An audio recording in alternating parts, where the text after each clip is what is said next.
Assalamualaikum warahmatullahi wabarakatuh. Alhamdulillahirabbil alamin wa bihi nasta'in wa ala umuri dunya waddin wa ala alihi wa sahbihi ajmain amma ba'.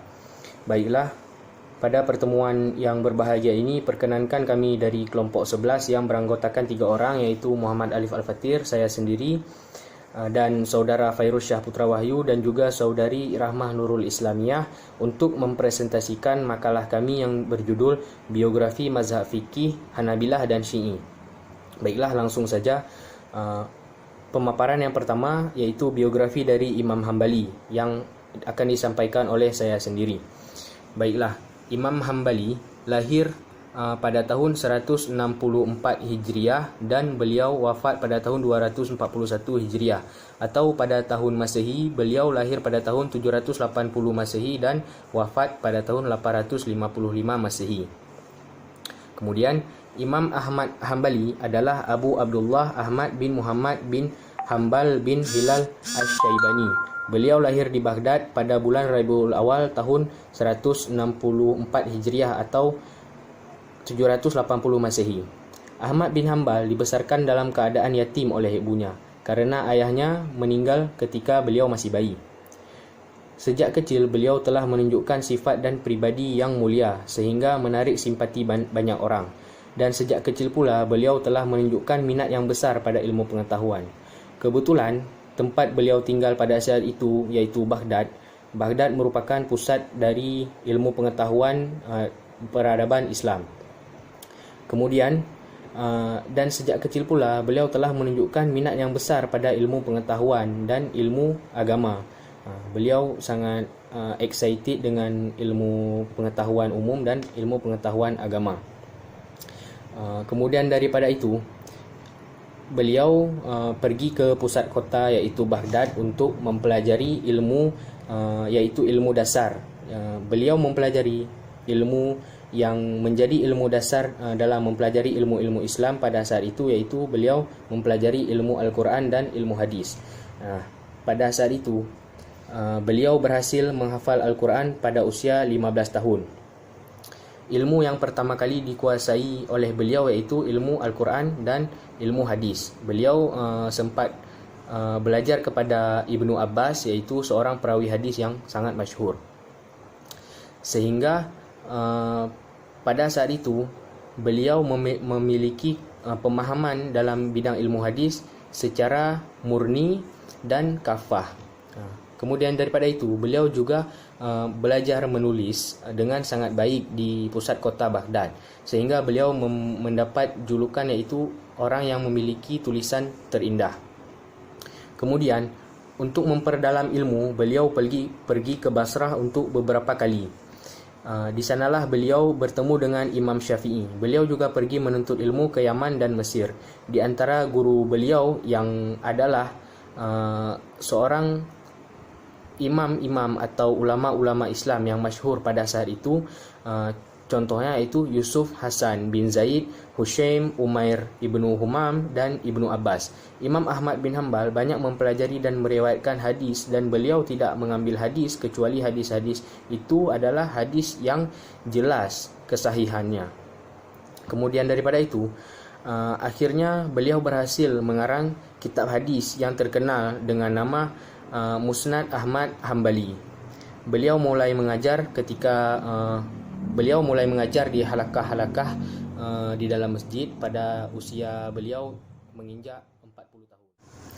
Kemudian daripada itu terdapat sebuah fakta menarik yang datang dari Imam Ahmad bin Hambal, yaitu banyak ahli hadis yang pernah belajar hadis kepada beliau langsung. Di antaranya juga terdapat bahkan imam-imam mazhab seperti Imam Asy-Syafi'i. Berikut adalah deretan-deretan orang yang atau ulama-ulama besar yang pernah belajar kepada beliau. Yang pertama yaitu Imam Bukhari, Imam Muslim, Imam Abu Dawud, Imam An-Nasai, Imam Tirmizi, Imam Ibnu Majah, dan Imam Syafi'i juga Imam Ahmad putranya. Kemudian Salih bin Imam Ahmad bin Hambal putranya. Kemudian juga Abdullah bin Imam Ahmad bin Hambal keponakannya, dan juga Hambali bin Ishaq. Baiklah, selanjutnya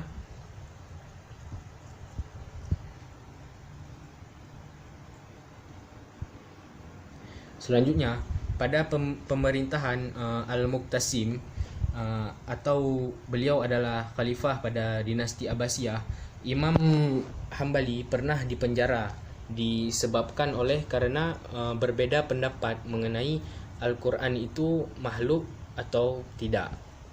Kemudian karena sependapat dengan opini yang mengatakan bahawa Al-Quran adalah makhluk, beliau dibebaskan pada masa Khalifah Al-Mutawakkil. Setelah sakit 9 hari, beliau rahimahullah menghembuskan nafas terakhirnya di pagi hari Jumaat bertepatan dengan tanggal 12 Rabiul Awal tahun 241 Hijriah. Imam Ahmad bin Hanbal wafat di Baghdad pada usianya yang ke-77 tahun pada masa pemerintahan Khalifah Al-Watiq. Sepeninggalnya beliau, mazhab Hambali berkembang luas dan menjadi salah satu mazhab yang memiliki banyak penganut. Jenazah beliau dihadiri 800,000 pelayat lelaki dan 60,000 pelayat perempuan. Begitulah biografi singkat dari Imam Ahmad bin Hanbal. Dapat kita petik hikmah bahwasanya Allah akan mengangkat derajat orang yang berilmu dan juga pastinya orang yang beradab. Sekian dari saya. Selanjutnya akan disampaikan oleh saudara Fairuz Syahputra Wahyu. Kepada saudara Fairuz dipersilahkan. Assalamualaikum warahmatullahi wabarakatuh. Saya selaku presentator yang kedua ingin melanjutkan makalah yang telah disampaikan oleh saudara Muhammad Alif Al-Fatir.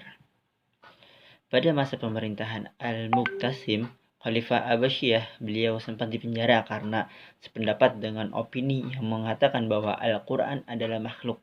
Beliau dibebaskan pada masa Al-Mutawakkil setelah sakit 9 hari.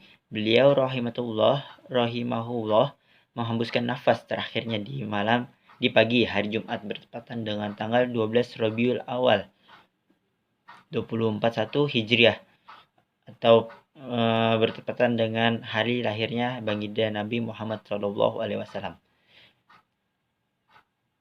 Imam Ahmad bin Hanbal wafat di Baghdad pada usia 77 tahun pada masa pemerintahan Khalifah Al-Watiq.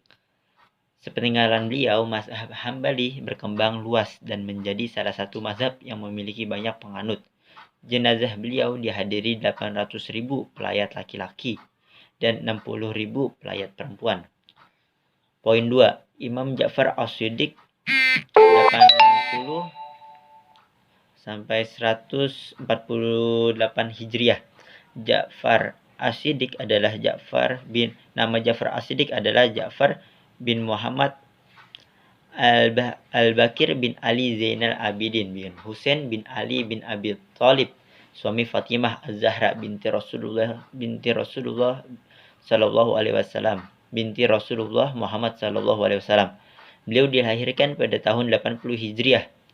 Ibunya bernama Ummu Farwah binti Al-Qasim bin Muhammad bin Abu Bakar As-Siddiq. Pada beliaulah terdapat perpaduan antara darah Nabi Muhammad SAW dengan Abu Bakar As-Siddiq radhiyallahu an. Beliau berguru langsung pada ayahnya yaitu Muhammad Al-Bakir di sekolah ayahnya yang banyak melahirkan tokoh-tokoh ulama besar Islam. Ja'far As-Shadiq adalah seorang ulama besar dalam banyak bidang ilmu seperti ilmu filsafat, tasawuf, fikih kimia, dan ilmu kedokteran. Beliau adalah imam ke-6 dari 12 imam mazhab Syiah Imamiyah di kalangan kaum Sufi. Dia adalah guru dari seorang syekh besar. Dan di kalangan ahli kimia, beliau dianggap sebagai pelopor ilmu kimia. Di antaranya, beliau menjadi salah satu guru dari Jabir bin Hayyan, yaitu ahli kimia dan kedokteran Islam. Dalam mazhab Syiah Imamiyah, fikih Ja'fariyah sebagai fikih mereka. Karena sebelum Ja'far As-Shadiq dan pada masanya tidak ada perselisihan dan perbedaan pendapat. Baru muncul setelah masa beliau. Mungkin ini saja dan akan dilanjutkan oleh presentator yang ketiga yaitu saudara Rahmah. Terima kasih. Assalamualaikum warahmatullahi wabarakatuh.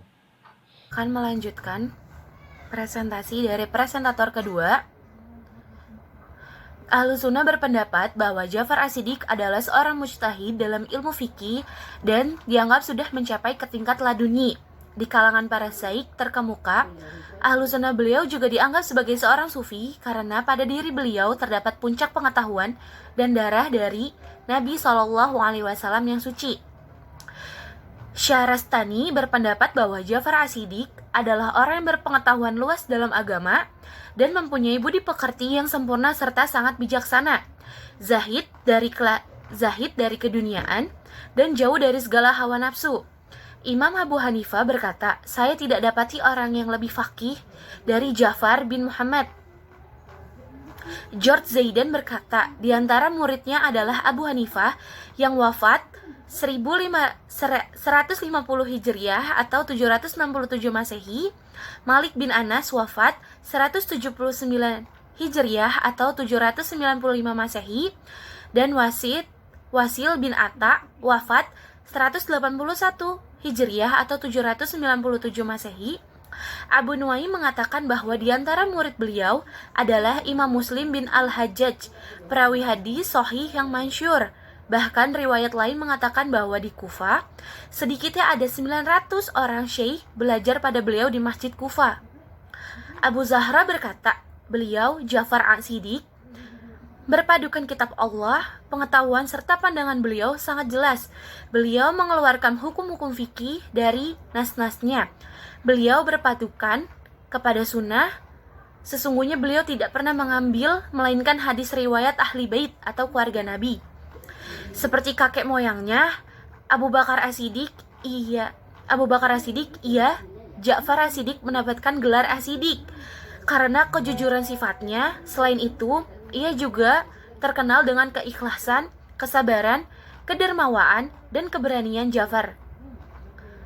Ja'far as-Shiddiq wafat pada tahun 148 Hijriah atau 765 Masehi pada usianya yang ke-68 tahun dan dimakamkan di Baqi dekat makam ayah dan kakeknya serta makam Hasan ibni Ali ibni Abi Thalib. Terima kasih. Wassalamualaikum warahmatullahi wabarakatuh.